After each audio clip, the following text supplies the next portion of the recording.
Bonjour, aujourd'hui on est au vignoble du Ruisseau à Donham avec... Marie-Florence Crevier-Paradis, directrice du vignoble Domaine du Ridge à Saint-Armand. Et on va jouer à vrai ou faux sur la route des vins. Es-tu prête? Oui, je suis prête. Alors c'est parti. Question numéro 1. On peut visiter tous les vignobles de la route des vins en un seul week-end. Tu peux essayer, mais bonne chance. Moi, j'aurais tendance à dire faux. En fait, c'est 24 vignobles sur 160 km. Fait que si tu veux t'essayer un week-end, bonne chance, trouve-toi définitivement un chauffeur désigné. Mais souvent, nous autres, qu'est-ce qu'on dit? C'est 3-4 vignobles. Tu sais, un vignoble, c'est le fun. 2, c'est le fun. 3, c'est le fun. 4, ça commence à être rapide, sportif. 5 et plus, bonne chance. Ça se peut que tu roules à la fin de la journée, mais roule par terre, je veux dire, là, pas en auto. Deuxième question. Il faut absolument réserver avant de visiter un vignoble. Vrai et faux? En fait, l'idéal, c'est sûr que c'est de réserver, mais il y a plein de places que tu peux aller que tu n'as pas besoin de réserver. Tu sais, que ça soit pour des dégustations, se promener, tout ça. Il y a tellement d'activités à faire sur la route des vins. Tu peux récolter, déguster, manger, visiter, piétiner, pédaler. Tu peux faire plein de choses. Fait que des fois, il y a des places, ça vaut la peine d'appeler pour réserver. Question numéro 3. Il faut faire la route des vins dans un ordre précis pour bien vivre l'expérience. Faux. Il y a tellement de circuits possibles. Avec la carte interactive du site de la route des vins, c'est possible de se monter un itinéraire. Fait qu'il y a plusieurs choix. Tu peux y aller selon ce qui t'intéresse. Il y a d'autres commerces avec les amis de la route des vins. Donc, il n'y a pas d'ordre précis, non. Question numéro 4. On peut dormir sur la route des vins. Vrai. Et c'est recommandé. Ça permet de faire une belle boucle de l'activité. Tu visites pendant la journée les vignobles, les boutiques autour, tout ça. Le soir, tu dors dans la région. Ça te permet vraiment de t'imprégner de toute la beauté du coin. Il y a même des forfaits disponibles là, qui rendent l'expérience encore plus agréable. Question 5. On peut visiter la route des vins à vélo. Vrai. C'est vraiment agréable de faire la route des vins à vélo. Tu peux amener ton vélo, mais il y a même des endroits que tu peux louer un vélo électrique.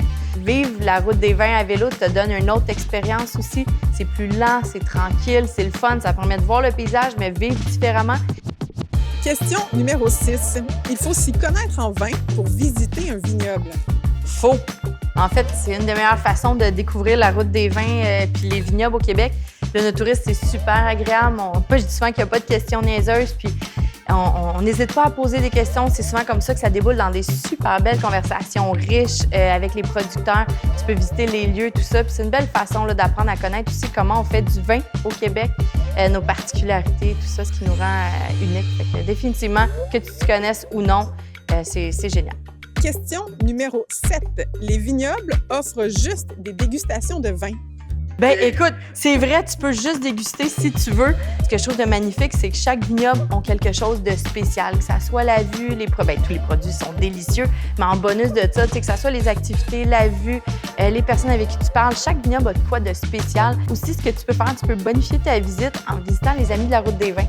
Donc, il y a des restaurants, des boutiques gourmandes, de l'hébergement, de la randonnée, des sentiers pédestres, des places aussi pour les enfants. C'est super le fun. Fait que tu as vraiment une activité complète quand tu viens dans le coin, là, ici. Question numéro 8. On peut acheter les vins de la route des vins partout au Québec. Vrai et faux.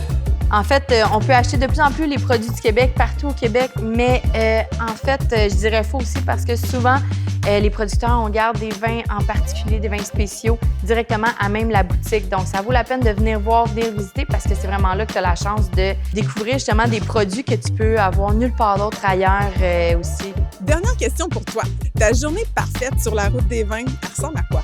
Fait que mon circuit idéal serait définitivement 3 arrêts dans une journée. Moi, je commencerais le matin avec un vignoble où est-ce que tu peux bouger un peu plus. Là. Tu fais une visite, tu fais un petit circuit à vélo, tu dégustes, tout ça. Après ça, je ferais un vignoble où est-ce que tu peux dîner sur place, soit un restaurant, panier, pique-nique, planche de charcuterie fromage. Puis après ça, je terminerais la journée à un autre vignoble où est-ce que la vue est imprenable. Tu fais juste t'asseoir avec tes amis sur une bonne chaise, tu décantes, tu prends un bon verre de vin. Après ça, j'irais souper dans un des restaurants Amis de la route des vins. Puis définitivement, là, je dormirais dans une auberge du coin pour t'imprégner vraiment là, du circuit de la route des vins. En tout cas, ça donne le goût. Puis pour planifier tout ça, on va où? Définitivement, tu vas sur le site de la Route des vins. Il y a une carte interactive qui te permet de justement monter ton circuit, voir les commerces des Amis de la Route des vins en plus des vignobles. Fait que c'est la meilleure place où planifier ton séjour.